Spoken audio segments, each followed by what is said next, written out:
Oh, wait, we should look at all our written format as well. Oh, yes. Okay. So let's skip ahead. Welcome to Season 2. Yeah, welcome back, guys. Welcome back to Season 2. Welcome back to us. Yeah, Boston Art Podcast. Boston, Brian and Theo's personal journal. Yeah, basically. It's not Drop about... the pretense. I don't know. We're actually... We allowed ourselves to be a little bit meta in the beginning. We have set up a new structure. So we're going to be a little bit meta to tell you guys about the upcoming season. Yeah, hopefully you guys will like this. Yeah. And we don't know exactly what order we're going to release these new episodes in, but this must be the first one.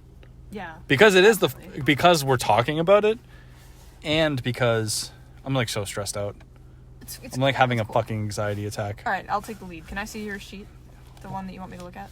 Well, should I just ask it? Well, okay, maybe we should talk. We'll talk about the meta stuff later. Okay.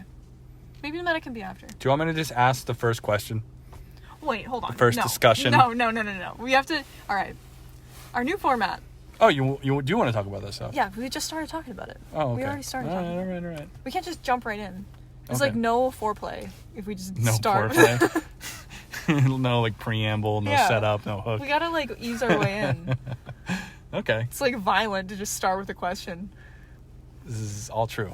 Sorry, In many that might be really this is- graphic. For This some is reason. all true in many different contexts and categories. All right. Yeah. Killing it. But yeah, no, we've reflected so much on the first season and on 2021 that I don't want to beat a dead horse. But one thing that's on my mind right now is how professional it was when we started out. And during a lot of the interviews. Well, in like the middle start. Yeah, like The very start, not really. But our goals we were aiming high. yes. We were we like really wanted to embody a kind of journalistic spirit and to meet and to interview really fucking cool people and to Which we did, bleed I our think. hearts out in episodes. But towards the end of that season, I feel like we'd kind of abandoned some of that professionalism and excitement. I think, to be fair, though, we also had some major life changes, and I think it was just a lot. Because as the listener may or may not know, we don't have a team. Our team is us. We do all of it, all the research, I all think the outreach. they know that. Well, maybe this is your first time tuning in. It's I the think first they know. episode of a new season. That's true. Yeah, welcome. So, maybe not. But Welcome new listeners. welcome new listeners. But we just had a lot of shit on our plates, and it got really overwhelming to try and bat 1,000 in every regard. So I don't think there was ever a time where we stopped caring. But Yeah. to make a long story short, what we started doing a lot was when we were recording, we were having a lot of conversations about what we wanted the podcast to be, like we are right now, like really meta stuff that I think kind of ate itself a little bit, in the sense that the podcast became a podcast about the podcast. Yeah. And we both just got really stressed out, and we took an emergency hiatus. Also, in their last episode, we got in a fight and then made up, and we're crying, and that was 4 weeks ago. So Yeah. we're turning over a new leaf. We've been putting in some thought. Yeah. And we're trying to, yeah. Oh, well, I was gonna say, specifically, Brian wrote a new template that I really like. Well, it's just a guideline, really, of just to keep us, kind of, Moored. yeah, I guess so. Because the idea, I guess we could tell them about it. This is weird. But the idea of doing an intro, which is just being yo, whatever, beebly Welcome to the Boston Art Podcast. welcome, blah, blah, blah. And then to follow that up immediately with a meta discussion about the show. For 3 minutes. The State of the Union. Yeah. And then you don't have to hear it anymore from And then us. we stop. And then we say, all right. And then we roll into the core content. Which Little is stars around it in the notes. which is where we would interview the person we're interviewing. Or talk about what we're talking about. Yeah, or get in depth on the subject we wish to discuss. Yeah. And then that would eventually wind down into the outro reflection segment where we reflect on the ideas that we have just discussed. Interesting. And then fit in any other additional meta topics that need to be discussed, like promotional things or upcoming items. And then we say goodbye. Yeah. You can't go wrong with that. It reminds me of the basic structure of a show I used to watch when I was a kid. Really? Was it like a kid's show? Like no, like any general show. Oh, like it's like it's like the template of a children's show. Yeah. Yeah, but in a good way. I'm saying that in a good way. Yeah, like we should have an outro like Blue's song. Clues. We should have an outro song. Yeah, that would be good. A lot of people do that. Yeah, I mean, like we should sing it. Oh, we should have it like a kid's show. Yeah. Like a children's like maybe in the style of Between the Lions. Is that the one that had the like? It's the end of the podcast. Goodbye, so long, farewell. And you and me and my friend. Do you know what I'm talking about? I have no fucking idea. Maybe it was Bear in the Big Blue House. I don't remember. I had a fucking PBS childhood. I didn't have that much PBS going on. I grew up reading Shakespeare and James Joyce. No, you didn't. I didn't read. I haven't even read anything by James Joyce. I haven't read. I don't know. Fucking. I just know he's an Irish guy with an eye patch. That sounds right. Yeah. You want to just dive right into this? All right. Yeah. All right. Here's my question to you up. that I would also ask myself. Okay. Is an artist born or made? I have a lot of answers to that question. Well, I mean, I don't know, because I think it's an interesting point, because what we will discuss in a little bit too is this idea that everyone talks about all the time, that children are born with like magic. They're born with this this finger painting and singing and dance. Like kids are all born with this, like, I don't know what you would call it, like this, like this unapologetic creativity and expression. Yeah, like a kid doesn't know to be embarrassed yet. Yeah. You know what I mean? But we also, why do we think that? But on the flip side of that, wouldn't you say that an artist is created? Or would you say that an artist is born? Well, it depends. To answer that question, you have to define what you mean by artist. Because if you're talking about somebody that makes work to sell and has a well-honed skill set and has an artistic language and developed skill set, like that's all stuff that takes time, and it's the development of a style. But if you're talking about expression and about creativity, or talking about the creation of something that is visually interesting, so yeah, that's like, it could be a different answer. So like, I think it can be insulting as a working artist when someone says something like that, because it's like kind of akin, if you're thinking about it that way, to like when people look at abstract expressionism, they're like, my kid could do that. That's like, yes, your kid can, but did they? You know that meme? Well, it's kind of at odds with the idea. I feel so clunky right now. I do too. It feels like so awkward. It's alright, just work like through such a shitty episode right now. No, it's not. Shut okay, up. Sorry. No more meta. We're out of the meta segment. oh, right. No more. All right. Hey, you're breaking the rules. Well, no, I mean, like, I feel like, all right, let me admit something shitty. Okay. All right. Maybe this is a pretentious opinion. Kids art sucks. Maybe this is a little bit, not very supportive of people in general, but not everybody is an artist. Yeah. Like, okay, let me say this. If we're in a group setting with a bunch of people of all different backgrounds, and we all decide to do a group exercise where we're going to express ourselves and be creative and like sing a song or do fun painting and a paint along, like, everybody is entitled to that experience. Yes. Everybody, no matter who they are, what their interests are, should experience and is entitled to the experience of just pure human expression and fun and communal joy through art making. Mm-hmm. But that the experiencing that doesn't make you an artist. It's like smoking weed and like wondering about aliens doesn't make you a philosopher.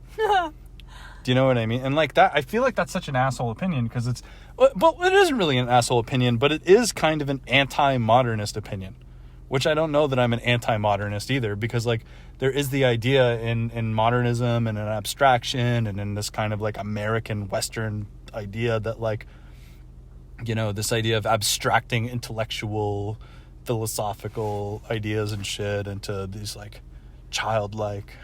But that's the thing that I think is different about it, is a child that is making a piece that is pure expression. That is expressive, that's creative, and that is artistry in the sense that you're probably going to see a lot of what that kid is thinking and feeling, or the way that they see the world. Like when a little kid draws a portrait of their mom, it looks nothing like their mom, but they're beautiful. Like, you can Like tell a sweet lot. drawing. No, like they make their mom look beautiful, even though it doesn't even look like her. Or like they make their dad huge because they think he's really strong. Like, there's a lot of expression going on there, even though there's not a lot of skill. Yeah. You know what I mean? But when you're talking about something like modernist abstraction and like career artists that are trying to re-harness that simplicity, there's a lot of invisible work affiliated with that, which is the concept. Like, to rein yourself back into that once you've learned how to be more complicated is like, it's kind of comparable to like when people narrow down their writing to like minimal usage of words to get to a stronger point. Like, you are taking a concept that started as small, growing it into this big idea, and then whittling down what you don't need to bring it back to simplicity again. You can't start at simplicity and end at simplicity. You have to have some concept behind what you're putting down. Like color field painting. People will look at that and think that it's just a color block, but it's not. You know what I mean? Right, because, so that's an interesting idea, because there's two kinds of revolutionary abstract painting. There's somebody who makes a massive advancement in technique and aesthetics. Like Jackson Pollock, for example. I say what you want about him, hate him all you want, but I don't know if he had any kind of like hyper intellectual crazy philosophy as to why he was making those, but he did break aesthetic ground in that he did a bunch of wild crazy shit that blew everyone's fucking minds. Yeah. So that's an aesthetic and technical advancement versus someone like Rothko, who did very simple and like, you know, these just, I don't know, they weren't, I guess technically anybody could make that. Like, we could replicate a Rothko. You replicate a Pollock, too. That's true. But I guess to finish what I'm saying, but Rothko was somebody who did have an intellectual support. Like, he did have a lot of things to say, and he did have this, like, very beautiful pathos and philosophy and reason that he was making these things. That's true. You know what I mean? And like Jackson Pollock probably did too. Maybe Rothko and Jackson Pollock are bad examples, but I feel like that's the idea, is that there's a philosophical breakthrough that a lot of people might make, and there's technical breakthrough, but neither of the those aren't interchangeable. You can do one or the other, or both if you're like really fucking crazy. Well, that's the thing I was gonna say about Pollock is like, I don't know a lot about what his own intentions were behind it, but what I do know is that what made him so revolutionary for the era was the simplicity, because at that time the art that was being lauded was more traditional institutional stuff, like really good technical painting, maybe slightly abstracted, like Soviet realism, versus somebody who was like very American James Deany, like cigarette smoking alcoholic guy painting with house paint in his garage, just like throwing some shit out there. Like, critics went ballistic about that. Like, that was like so sexy for the time. Which means he was given, like, there was a philosophy to him, whether or not he intended it, because it was so countercultural. Yeah, because like, and that's another thing too, is that America did not have a cultural center.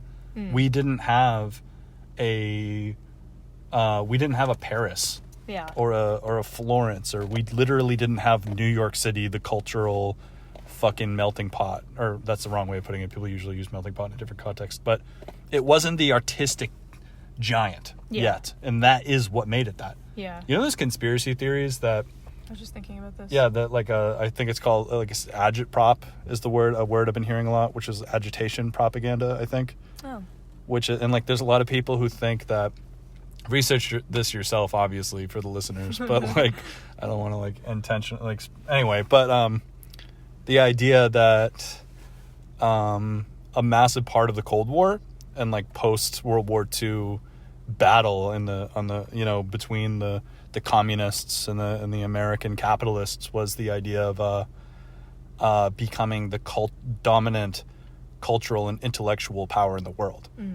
And a massive part of Soviet identity, there was like a massive avant-garde movement happening in Europe and in Russia, but that wasn't like the avant-garde didn't end up defining the Eastern world and the Soviet world, but what ended up really defining it was, you know, this like realistic, like almost Shepard Fairey-esque, like, or like bronze sculptures of like people standing and like holding a pickaxe.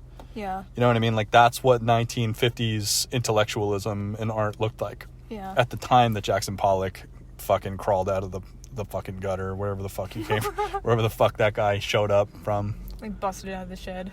Right. Yeah. So to return to the original point, though, I think there's another way of thinking about it too, where, like, is an artist, like, are children inherently artists is one lens of thinking about it, but would you say that somebody who is meant to be an artist is a thing? Like, could you meet Picasso when he was 10 and know that he would be Picasso? You know what's interesting about that is I think that Picasso coincidentally was a gifted child. I think that's part of his story, is that he was like this like wonderful draftsman when he was a little kid. So that could be true. Bad example, possibly. Well, yeah, because he literally was like a child prodigy or something. Yeah. Because you know what it was too, but he was definitely predisposed to be good at art though, because he was born, I think, middle or upper class, so his family had money in his childhood. It's a big help. Yeah, definitely. And his parents, I think, I don't know about his mother, but I'm pretty sure his father was an art professor at a university in Spain. That's a big help. Yes. That's actually a pretty common thing with a lot of historical artists and the modernists, like with intellectual or parents in academia, like accidentally raising like an intellectual fucking monster like artist that like Picasso was. Say what you want about him too, not a perfect guy morally, but like, you know, he also exploded fucking ground in his life. But what's interesting about him actually is that Picasso is actually, I believe, his mother's maiden name. Really? Yeah, he actually had a horrible relationship with his father, and they were at odds through his adolescence and stuff. And he ended up running away from Spain and leaving Madrid, where his dad wanted him to be in the university that he taught at. Oh. And to keep him there and to learn how to make good, beautiful paintings and shit. But Picasso ran away to Spain to live with the Bohemians in a warehouse shithole studio, kind of a Toulouse-Lautrec-esque existence. I think they might have known each other, actually. Interesting. I think they were alive at the same time. And, yeah, kind of interesting. Huh. He was like this prodigal academic son. Anyway, but no, the idea that can children be born? I don't know. Can children be born? Can children be born? Well, so I've thought about this a lot with like sports and shit, and the idea, or like even with just something like math. Like, wouldn't you say it's true that there are just some kids that are good at math and some that aren't, for no obvious reason? Is that real? I mean, yeah, there are people that are drawn to certain things or it comes more naturally to them. But I would argue against the idea that some kids are good and some kids aren't. Because art, to rip off all of the mystification that it tends to gather, art is a skill set that can be learned and can be taught. Like, it's just interesting because I feel like, not saying that you think this, I'm just saying this in general, but I feel like when people talk about, like, playing guitar or, like, learning how to play drums or something, that's, like, people think about it like learning a language. Like, it's something that would be really hard, but if you put your mind to it and you're diligent about it, it can happen. But people, after a certain point, a lot of the time, think that there's no hope of being an artist. And that just doesn't make sense. Like, there might be kids that are more prone to, like, using art as an expressive outlet or, like, are drawn to coloring and stuff versus kids that might be drawn to reading or whatever. But that doesn't mean that the kids that aren't attracted to it aren't artists also, or wouldn't be if they tried. And it also doesn't mean that those kids are going to stick with it. Because coloring when you're a kid is a very different thing than actually creating a business.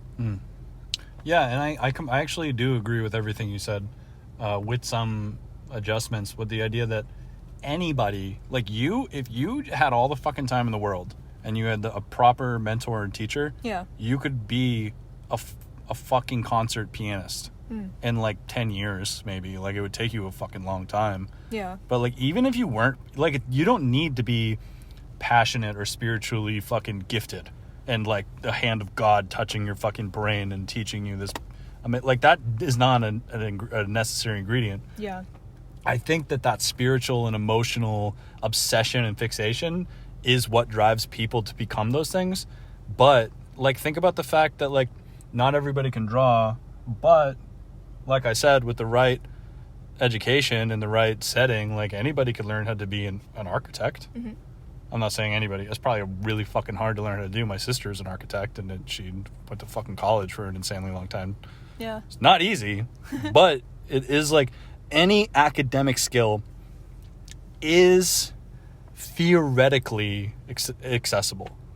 Diligence and discipline are more valuable than talent in every situation. I agree completely. Talent is not real. Yeah. But that's the kind of, but here, then my brain, that loops back to the gifted child thing or being predisposed to specific skills. What is talent if not that? Well, that's the thing, though. Like, what does that talent amount to? Because, I mean, right, but this without is the the diligence and discipline. Everybody knows some hometown person who just, like, has a day job and smokes weed, but does, like, the most amazing doodles in the world and never does anything with them. I actually have known some people like that, yeah. I've had eras of being that person. Like, if you don't do something with it, it isn't anything. That's true. And that's talent. Diligence and discipline will create a career, and that will create an artist. Right, like a kid. Not like to say that somebody who does hobby art isn't an artist. Like, that's true too. But yeah, that's where the definition. More about that too.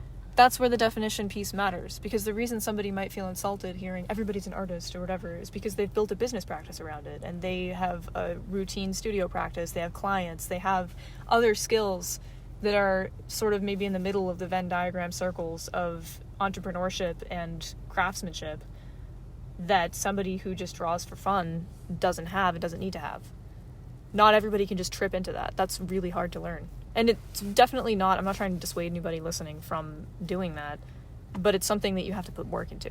You have to do the work to have that. You can't just be born with the work done for you, ever, no matter who you are. If you were a rich kid whose parents were both famous artists and professors and you had a private tutor, if you didn't do the work, you wouldn't succeed.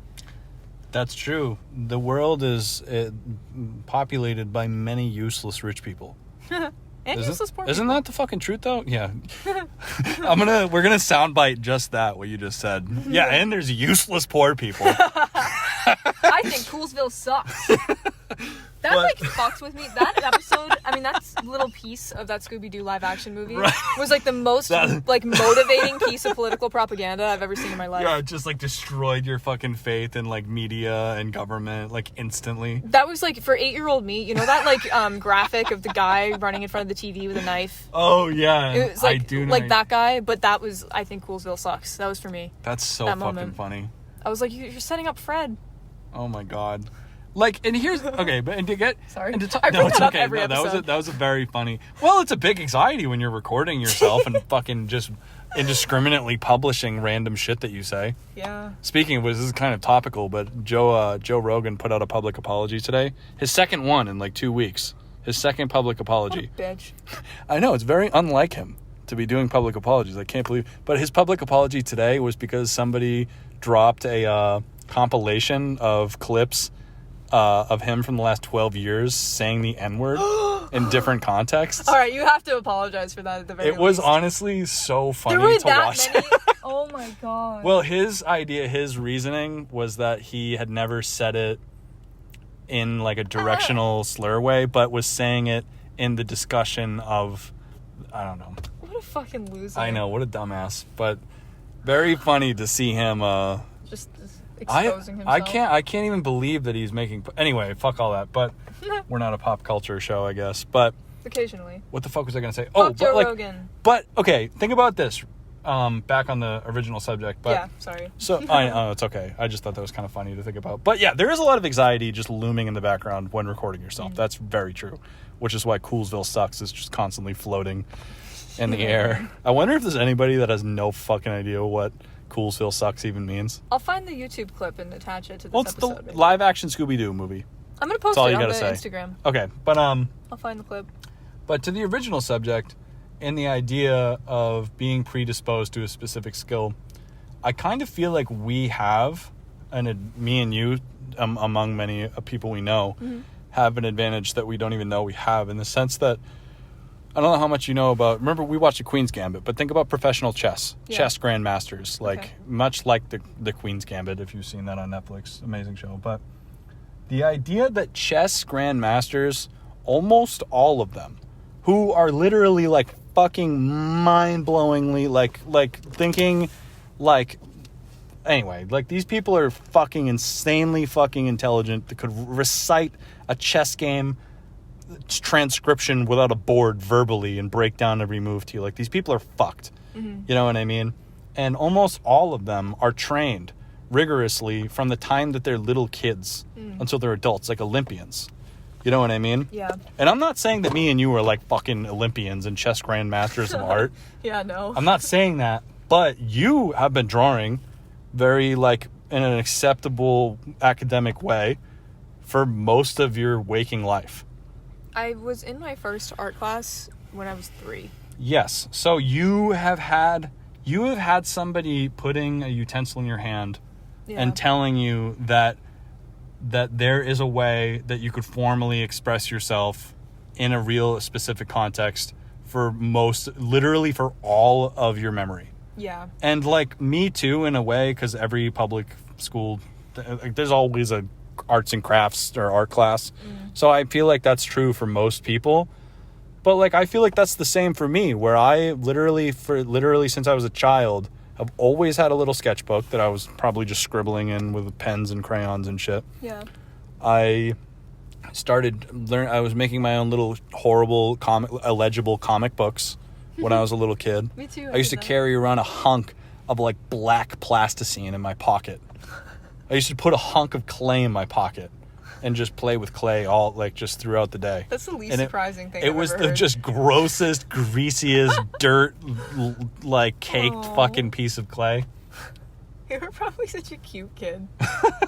But like, so what I'm saying is, I'm not saying, oh, we're so smart and artistic, but I'm saying that like we kind of have been like, I don't know who told me that I could make art or who empowered me to do that, but it happened. Yeah. We were both individually like exposed early. Yeah, because that's the thing, is there's a difference between screaming and singing. Yeah. You know, there's a difference between singing in church along to the fucking people playing the whatever and sitting down and trying to compose a piece of music.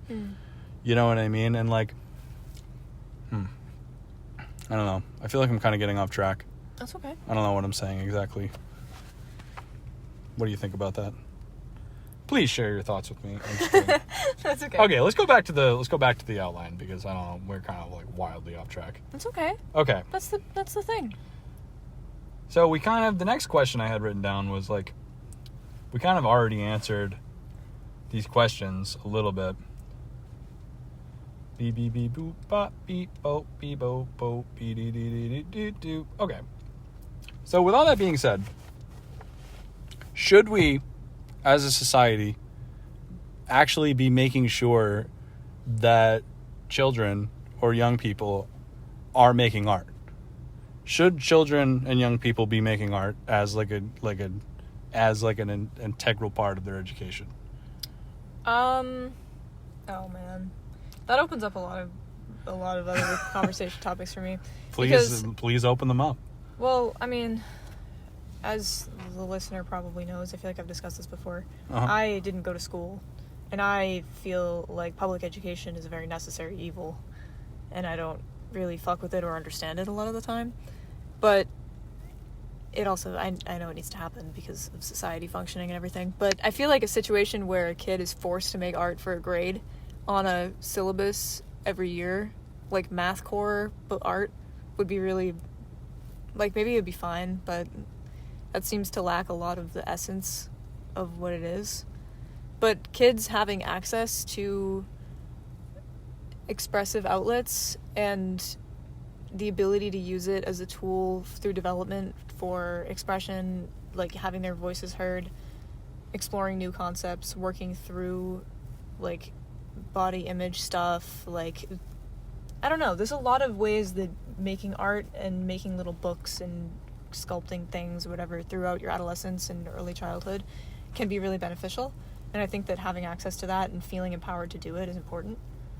But do I think that the school system should implement that as like a mandatory class? I don't know. It's kind of a different question. It's kind of an interesting thing because in terms of public school, they do definitely do stuff like that. Like, you kind of have to with that many students. I do understand that. But yeah, it's an interesting thing though because like, I mean, there's a lot of people who do not have any kind of expressive or artistic interest whatsoever that are completely successful and fine. Yeah. Which is kind of interesting. Well, the thing is, though, I feel like with this lens, like when we were talking earlier about the definition of an artist, what you're talking about with that isn't, like, teaching kids how to be a craftsman to sell their work to galleries or clients. That's not the same conversation. You'd be using art as an expressive outlet, which means it can be replaced by any other expressive outlet. Like somebody who maybe doesn't draw or paint might have a pet that they spend time with all the time. They have a lot of friends. Maybe they make music. Maybe they listen to music. Maybe they work out. Like, there's a lot of ways to get that same benefit if you're thinking of it from, like, a holistic, like, mental health support way, which is what I think is really important about kids having access to it. Because then if you have that ingrained in your, like, upbringing and your view of... Like, what I think it is important to have... Why it's important to have that in your life through development is because it creates a support for you to understand yourself better. And then if you want to dive into that further and make that your craft, that's a beautiful thing. But even just having that language, if you want to be somebody who has a completely different career, completely different support system, but still knows how to sit down and, like, put your thoughts on a page or kind of create, like, having a sketchbook is, like, the same thing as having a journal, but maybe a little bit less specific. Maybe you're not a person that's great with words, but you can draw something and then later it'll have meaning to you and help you work through something that you were experiencing at the time. Being able to do that, I think, is a really important tool for development. I'm being redundant right now, but... No, that's an excellent point. Because, like, imagine a weird futuristic world, right? Where imagine a society where knowing how to accurately draw from life was as common as having handwriting, that knowing how to spell. What if everybody... Like, can you imagine if you could just be talking to someone and be like, oh, like, did you see that? Like, there was a guy in the center of town, just like, he just walked by, and you're like, no, I didn't see him. Like, what did he look like? And you just drew him. Like, what if everybody could just do that? You could just draw a guy. Yeah. And then they'd be like, oh, yeah, I just fucking saw that guy.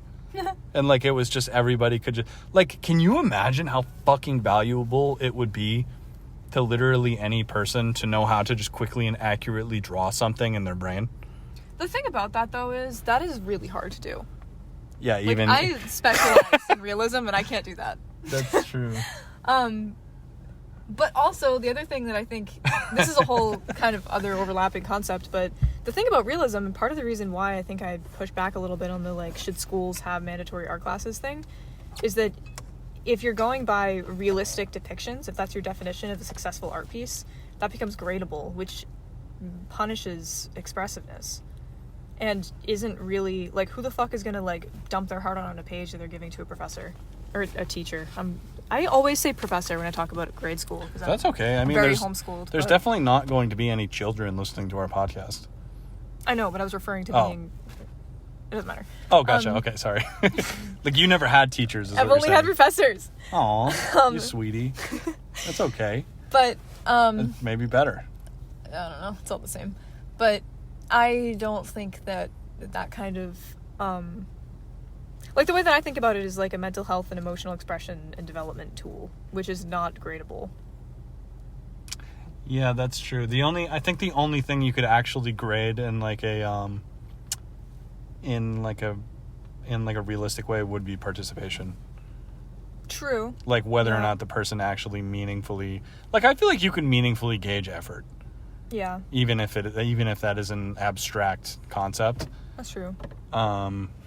We have covered... I prepared, like, just a list of, like, just random questions for this. And we have answered literally every single one of them without Theo seeing them. Oh. Yeah, you didn't let me look. I thought it would be better if I could, like, I felt like maybe... I don't know what my fucking mindset was. I kind of liked that, though. Did you like that you couldn't see them? Yeah, that was fun. Really? Next episode, I'll ask question. I would like that. I think that would be really exciting. Maybe. Yeah, because, like, one thing that I think's been really exciting about this conversation so far has been the idea I've accidentally to me, created or kind of alluded to a pretty satisfactory definition of art, of what is an artist. Well, there's multiple definitions. That's the thing. Right, but nobody. That's really not a common opinion. Like I feel like the primary or pretty common opinion of the average person that you would ask this question of like, what is an artist? Is everybody would say anybody's an artist. Everybody can be an artist. It's a natural human thing. Like, I don't know if that's that common. I feel really? like I'm not an artist, sorry, like professor on the chalkboard kind of mentality is way more common. I can't draw a stick figure. I could never, blah, blah, blah.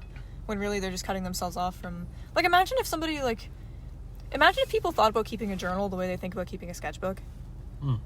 Like, there's this, like, self-gatekeeping. To me, that's the exact same thing. I mean, yeah. But the thing is, the average person will keep a journal and, like, keep notes of their day. Or, like, write about their thoughts or whatever because nobody's going to see it. But a sketchbook has this, like, implied performative thing.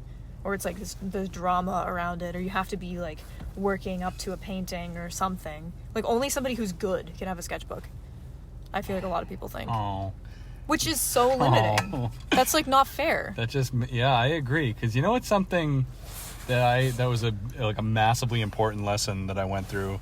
Yeah. I feel like when I first took my original art classes in college was... Oh, little 19-year-old Bri. When I was about 19, I figured this out.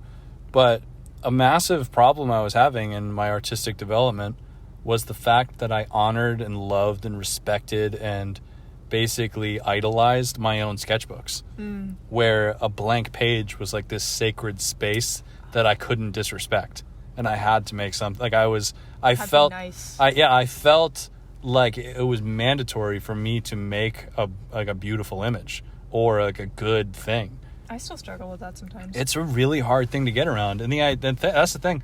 Like, you can be, like, there are a lot of artists that primarily make a drawing, like an ink drawing or a graphite. But, like, and when you make those, you want to make those up to the standard at which you make art, which maybe to you is perfect. Like, you need to make that, and that's a perfectly reasonable thing. But if you are a paper artist, it's like, I feel like that's like kind of like if you're a painter and you're working on canvases, it's easy to differentiate between your drawings and your paintings because your drawings might be preliminary images for a painting. But for people that are making drawings, the drawing is not preliminary. Yeah. It is the point, and that's 100% acceptable, obviously. But for me, I had to what started off as my original solution. This isn't my solution anymore, but the original solution was I would have one sketchbook that I really cared about and loved. Yeah. And that was the one that I put perfect things in. You know what I mean? And then I had a sketchbook that was the piece of shit one that I would do shit things in. Yeah. That it was like a shit post sketchbook that I would do a very bad job in and experiment in and fuck up. And I had a professor that used to, or my mentor actually when I was in high school, used to tell me that I should do sketches for my drawings. That's so interesting. I fucking hated it, and I used to fight her all the time. Because my mentality at the time, which I'm going to out myself right now, is still kind of the case, is once I have a concept, I want to draw it once. Sometimes I don't even finish it, and I get bored of it, and then I don't want to do it anymore. I'm not going to draw it twice. Fuck you. If it sucks, it sucks, and then I do something else. But it was also really good advice.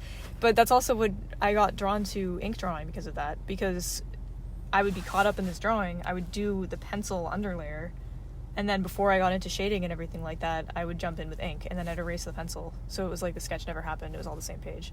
It's like etching into the same surface. That's a common way of painting, where a lot of people that's how you would paint. You would make the underpainting, like a sketch. Like your drawing was the underdrawing. Yeah. An underdrawing. Yeah. Yes. Sometimes you can leave that there too, because graphite looks really nice behind stippling. You can deepen some of your... It's kind of like... I used to think it was cheating, and I kind of feel like it's cheating sometimes, because you don't have to stipple as much, because it looks deeper. You can do it really lightly, and you can't really tell. It gives the illusion. Yeah. It's like dry medium, mixed media. Yeah. It's like just a different category of mixed media. Yeah. I guess by definition it is. Yeah. That's hardcore. I love that. I've never thought of the idea of an underdrawing. I've only thought of underpainting. It's so interesting to me. We both work in all mediums, essentially, but you are definitively a painter, and I am definitively a paper artist. A draftsman. I guess so. I feel like that's such a dignified way of putting it. Like, it's just funny, though, so 'cause, badass. why is that? It's just different ways of thinking about application, I guess. Yeah. Like liquid versus linear forms. Yeah. I think too. I don't think you should be too hard on yourself though about that idea of like fighting and like not doing it. This like because I think that disagreeable like temperament is what allows you to cross boundaries and to make sick things. Oh, thank you.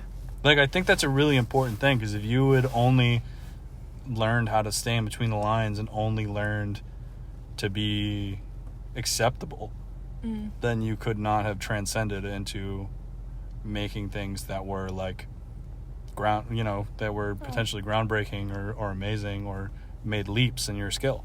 I appreciate that. Well, I think that's true. I mean, like we can take somebody willing and teach them how to draw a perfect fucking thing completely by our direction. Yeah. Like you can learn perfectly how to follow somebody else's directions.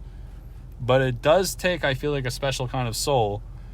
We're circling back to this fucking discussion we had earlier of whether or not that original seed of soul exists. But it does take a specific thing in your heart and soul to be like you can learn how to follow directions, but you have to be a specific person to know how to make those directions. So that is where, to tie that back in, though, I think that there is, like, it is the truth and a lie that a person can be born an artist. Because if you do follow the path of artistry being expression, you eventually get good at expression as a secondary form of language. Like a visual language where you can express emotions or thoughts or concepts that don't fit into words for you. And if you do that with skill, you're going to stay true to the person that you've always been. Maybe you were a kid that was having ideas like this, but you didn't have that language yet. That's why it's comparable to, like, when I was saying learning how to play guitar. Like, somebody might have great poetry, but they can't sing.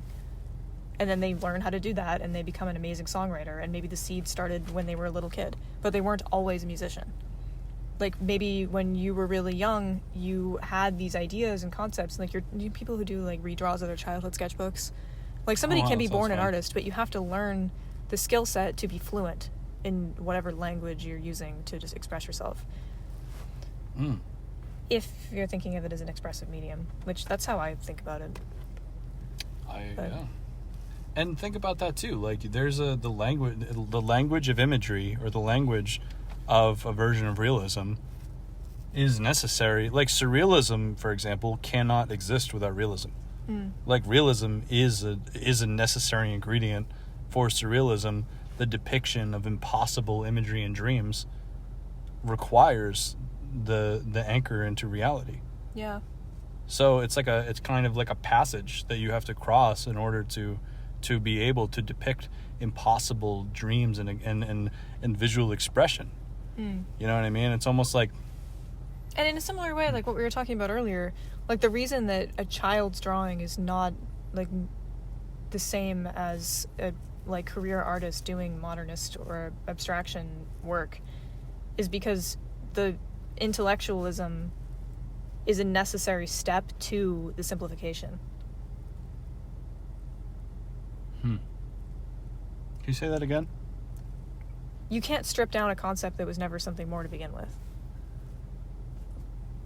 If somebody just makes a scribble drawing, it might be like a cute, nice drawing, but if there's no like reason that you did that, it's not of the same weight. Like the piece itself, the end goal, like the drawing that you have in front of you might look exactly the same, but you're missing the like theory behind it, like why you got there or what it means or why it's so simple. You know what I mean? I do. The contrast is a necessary stepping stone. This conversation is fucked, like in a really cool way. Yeah. I feel like my brain hurts. We haven't recorded in a long time. This has been I feel like this conversation has made me smarter. I think so too. Like I feel like my brain grew a little bit. This is like the kind of conversations that we were having initially before we started getting all stressy. Yeah. Oh, look, we're following the template. The template's good. We've entered the reflection stage of the template. We're in the Meta 2 stage. Yeah. Ooh. Wait, reflections? Reflections and Meta 2's 2. After. I feel like reflections and Meta 2 get to be kind of blended. Yeah. Or they are It's our podcast. We can do it. It's our podcast. It's our template. But whoa, yeah, this has been very beautiful. I feel what time are we at? It's 45 minutes. It's shorter than usual, but I feel like that's acceptable if we want it to end in a couple minutes. Okay. I feel like a good title for this could be, is an artist born or made? That could be good. Or is that a little too long, you think? We'll reflect on it. The viewer will know before us. We could reflect on it right now. Meta 2? Meta 2. Oh, are we in Meta 2? Right. Oh, man. I missed this. I missed recording with you. Me too. Oh. We had a vacation. It was fun. We watched all of Outlander. Well, we just got onto that. We're on like episode 10. What we actually watched a fucking ridiculous amount of is Marvel MCU movies. Oh, yeah. So we realized recently that apparently every single person we know thinks that's fucking weird that we watched every Marvel movie that has been produced. I fucking don't care. I don't care who hears this episode. That's fucking so stupid. Like, are you serious? What the fuck? Everyone's like, why would you watch People that? That's government propaganda. And it's like, I don't fucking care. Are you serious? The same fucking people who watch Game of Thrones say nothing about the, like, incessant rape scenes. Or, like, you're gonna sign up for the military now because you watched Iron Man 2. I can't even talk to you about this right now. Like, I love you guys, but what the fuck? I'm done. Everyone's a fucking hypocrite, including me. But we have greatly enjoyed the MCU. It's been a lot of fun. I like it. We've actually enjoyed it so much that we have been in talks of potentially recording a series or just a long ass episode about just the MCU in depth. Marvel Cinematic Universe. For any fucking losers that didn't know. Plebs. I think it's tomato. Either way. Is it plebeian or plebeian? I think it's plebeian. That's what I thought. But I think you can say pleb like as a shortened You can't version. Shorten the pronunciation. What? Well, people say that. Like that's like a meme, like calling someone a pleb. I thought it was plebe. Well, that's where the tomato. Like I think you can call someone a plebe, or a plebeian, pleb. You can't just fuck that up though. That's like GIF or GIF. It's not tomato. English One of them is right. English is a living language. English is a dying language. English is a dying language. I hope it dies. Our standards are going down. Jesus Christ. Oh my god.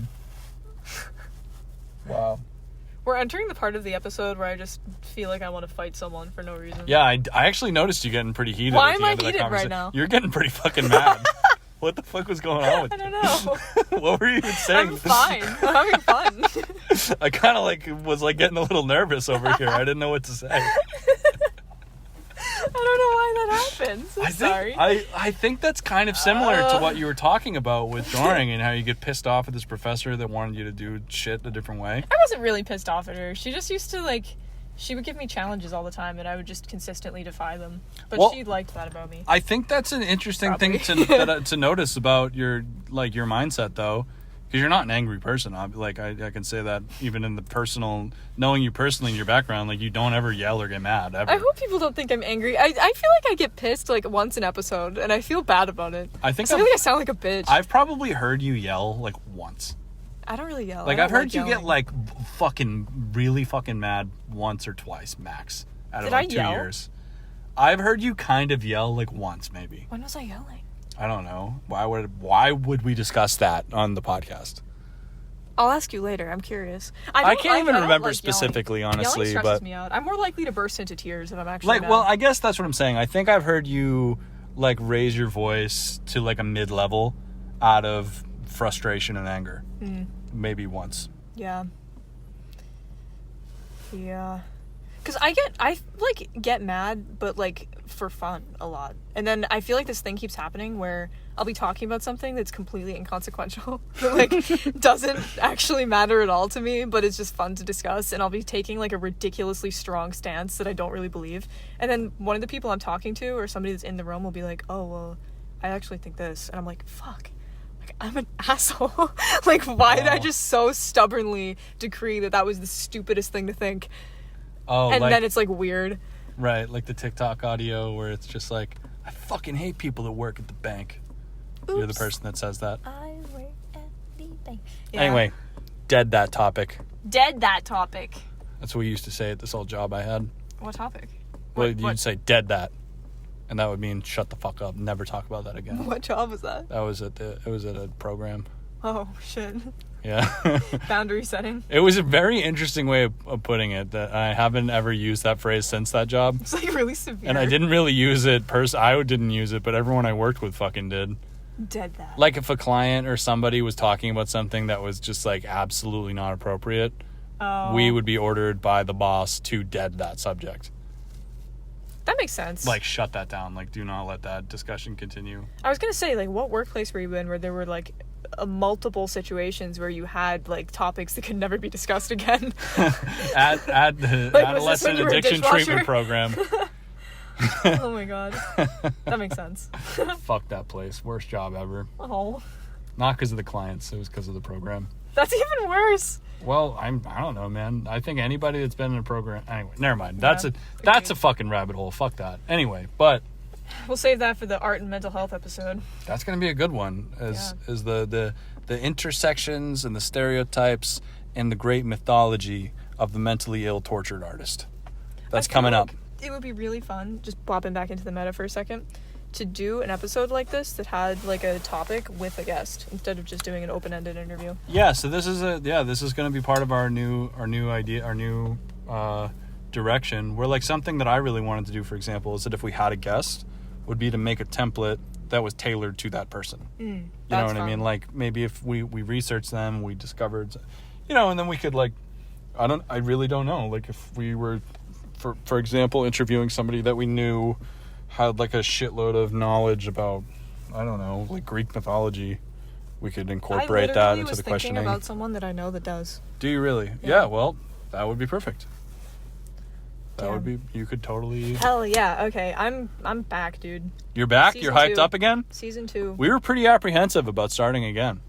Somebody was apprehensive. Me? Yeah, you were freaking out. I was kind of freaking out. Well, I mean apprehensive in that we didn't know if we really wanted to get back into... Like, we were kind of struggling with... I did have a moment like that. Yeah. Well, times are different. Like, when we first started this podcast, I hadn't had a job in, like, a year, because it was the middle of the pandemic. We had no other responsibilities. We were full-time studio. Like, it was great, but it was very different structure-wise. Right now, I have a full-time job. I'm out of the house, like, 50 hours a week. And I was just kind of worried it was going to be a lot. But at the end of the day, this is... Like, paying my bills is important to me because it has to be. But, like, emotionally, this is probably the most important project I have going on. Fuck yeah. Other than my own personal development. Right, of course. That has to be take precedence. Which is why the job thing is kind of important. Yes. Yeah. Definitely a hierarchy of... Need money. Right. Interesting. Hierarchy of needs. Yes. This is my actualization. Top of the pyramid. This is definitely in a vehicle of actualization. I think hopefully for our listeners and definitely for us. Yeah. So, wow, what a fucking hardcore thing. DM us if you feel like we're responsible for actualizing you. Yeah, if we've contributed to your development in any way, mentally and emotionally or intellectually, it would definitely be encouraging for us to know that. Yeah, we'll shout you out on our story. We'll shout you out on our story. Our fucking bullshit account that we post on once a month. It's really weird. Like, it's very unusual to be a project, like a consistent, high-effort media project that barely posts. Yeah. But we very consistently put out content every week, but don't post. Better about that. You know what I was thinking about, too? I don't know if this should be on the air. It's usually the other way around, isn't it? What were we going to say? That...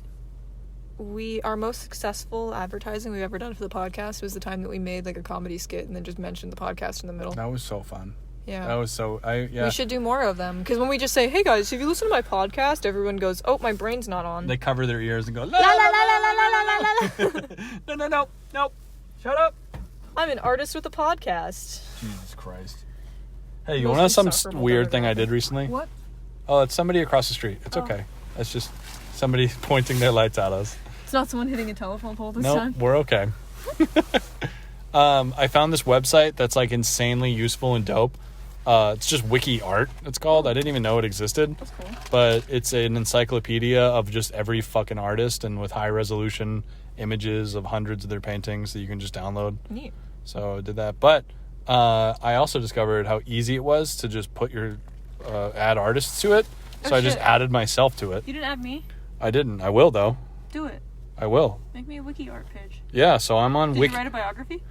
That's what reminded me, because my biography literally just says Brian Huntress is an American artist and podcaster. That's all I wrote. I'm an idiot. Oh my god. My fucking bio sucks. That's not bad. But yeah, I put myself on there, and I was just like, maybe if like I fucking like randomly die or something. Oh my god.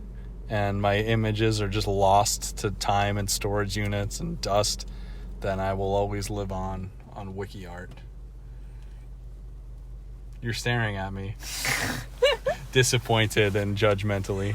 Just kidding. I feel like I'll hang out with you for like 4 days and you'll seem fine.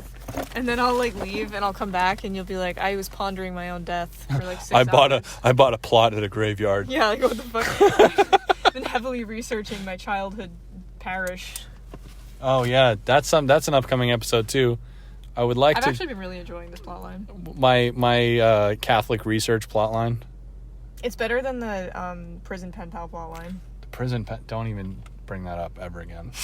Don't ever bring that up on the podcast ever again. I'm just kidding. No, I did have some pen pals in past years. One pen pal in particular that became a good friend that had a harrowing story and a very happy ending to the story, but shockingly happy ending. Yeah. After being in prison for like 35 years or something. Anyway. You have the weirdest hobbies. I love it so much. I have some weird... Okay.